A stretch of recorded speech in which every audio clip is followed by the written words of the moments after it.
Yes, of course, God is according to 14, the Lord is my strength and my song and is become my salvation. At tumpak po talaga ito sa akin at totoo po. God is siya po talaga ang lakas, nagbigay ng lakas sa akin at siya po ang awit ko kaya pina-practice ko na pong ang kanta ko ay para na lang po sa kanya imbis na ah, sa ano yung mga pangkamunduhan na kanta ay as possible iniiwasan ko na po.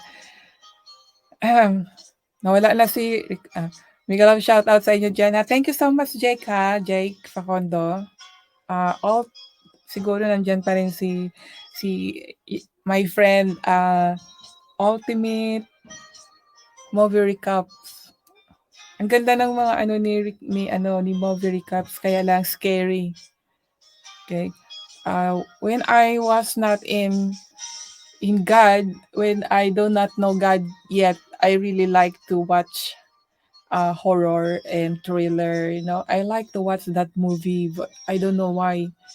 Now I understand why I like to watch that movie, but now I don't like to watch the horror movie and the thriller.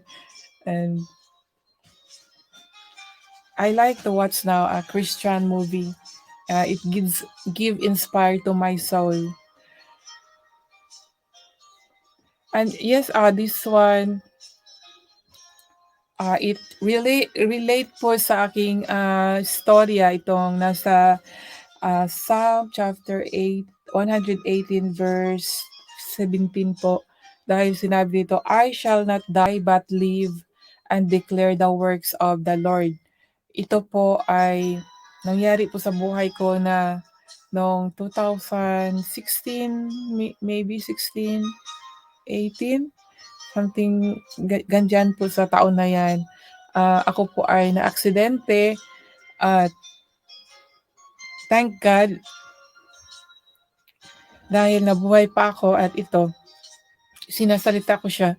Pero before naman na-accident ako ay sinasalita ko ng Panginoon dahil siyempre nakilala ko na siya nung pinatawad niyang kasalanan ko.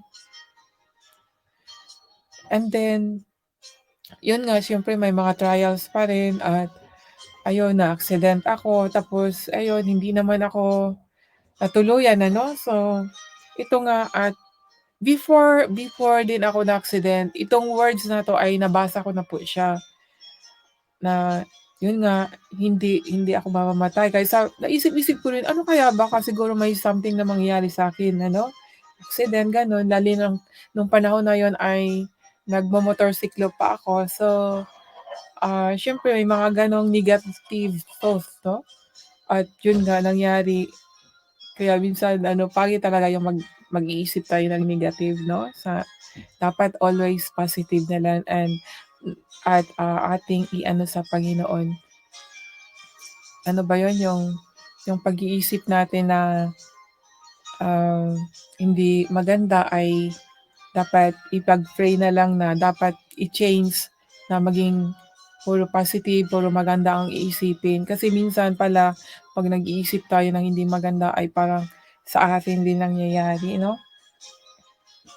At ito nga, nung na-aksident ako at nagpapasalamat talaga ako dahil nung na-aksident ako ay yun yung motor ko lang ang hindi ang parang sa motor yung sira dahil hanggang ngayon wala na siya. At ako naman konti lang yung damage sa akin at ito buhay pa rin ako. So marami talaga akong dapat ipapasalamat sa Panginoon na minsan kahit ngayon minsan 'no, magkakaroon tayo ng mga konting kabagaban kasi kagaya dito kay King David ay, nagbagabag din naman siya, nagkakaroon din siya ng mga pag-iisip na hindi maganda ngunit, nagpapasalamat pa rin siya sa Panginoon. Dahil sabi nga niya, magpapasalamat kayo sa Panginoon sapagkat siya ay mabuti sapagkat ang kanyang kagandang loob ay magpakailanman. Kaya kahit ako talaga ma-testify ko talaga God is, very, how to say, sobrang mabait talaga ng Panginoon. Yun po ang naano ko na nafi-feel ko sa Panginoon na kahit na minsan ay pagka-stubborn ano, siguro, ah, yung bang kahit swail tayo pero 'pag lumapit tayo sa Panginoon hindi niya tayo ano ba yun, yung mapaghindian. Basta yung taos sa puso lang talaga yung paglapit natin sa Panginoon. Kaya ang dami kong maipagpasalamat sa Panginoon na kahit noon nung hindi ko pa talaga nakilala ng lubusan ang Panginoon ay masasabi ko na niligtas na pala niya ako noon pa, hindi ko lang naisip yon. Kaya ngayon nung alam ko na nung bata pa ako, nung ni-recall ko na meron din malapit din akong ma-aksident, nung bang mga gano'n yung nandiyan na pala si Lord, dili lang natin na napapansin dahil sa sobrang busy ng ating iniisip natin na ibang bagay ano, lalo na sa mga pangarap-pangarap sa buhay. Siyempre kailangan ng magkaroon ng magandang trabaho o makatapos ng pag-aaral na nandoon naka-focus yung pag-iisip imbis na i-focus natin ang pag-iisip sa Panginoon para siya ang mag-provide, 'di ba? Kasi yun naman ang ano, ang itinuro din niya, kung balikan natin yung Book of Genesis at saka Exodus, nandoon po yung sinabi ng Panginoon na magtiwala lang sa kanya. Itong mga Israelites ay lagi pong nagrereklamo, yung bang wala silang patience. So, kailangan din po sa atin yung patience para po, ma ma ma-please po sa atin ng Panginoon. Yun po ang ano natin. Sabagay ano, yung ganiyang mga bagay 'pag tanggap natin yung gift of fruits na nasa Galatians chapter 5 verse 22, gift of suffering. Kasi kung wala din po tayong gift of suffering, hindi natin makayanan yan kasi tao lang tayo, 'no? So, kailangan natin ang gift na yan, yung long suffering.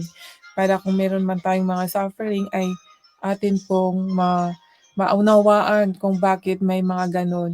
Yung ibang tao hindi lang tayo naunawaan kasi, hindi nila naintindihan dahil hindi nila naranasan ano, hindi sila nagkaroon ng ganyan. Kasi may mga taong tanong, kagaya sa akin ano, minsan tinatanong ako, ah kung ang Diyos ko nga ba ay totoo 'no. Ang tanong din nito ay hindi po malayo sa akin 'no, malapit po sa akin 'no.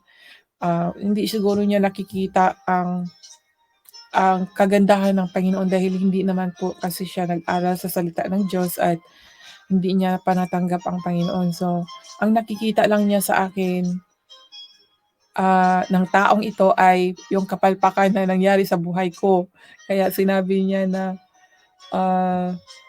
totoo nga ba nga na may Diyos, sabi yun bang parang gano'n. Pero sa akin hindi naman ako na-discourage, okey lang sabi ko baka pagsubok lang 'yan 'no, sa buhay.